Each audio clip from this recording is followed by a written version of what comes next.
Во оваа постапка не знам зашто прво искочи некаков си така вербален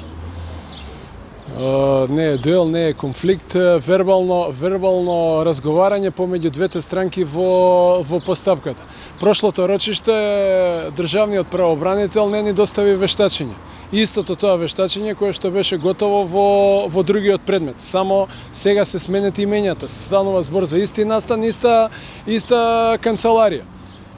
И денеска не ни е доставено. А на обвинетиот му е доставено вчера во 16:30 часот.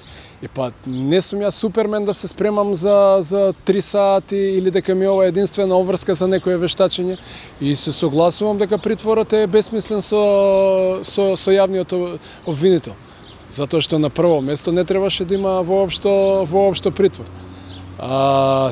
Законот за кривична постапка и сите меѓународни конвенции мене ме обврзуваат да му дадам најдобра можна одбрана на обвинетиот. Како тоа јас ќе му дадам најдобра можна одбрана на обвинетиот согласно моите скромни познавања на законот за кривична постапка, ако немам прочитано некое вештачење? На кристална кугла ли ќе гледам? И кој е мојот интерес да го договлечувам судењето кога мојот клиент се наоѓа во притвор? Тоа е бесмислено. Од апелација нема одговор?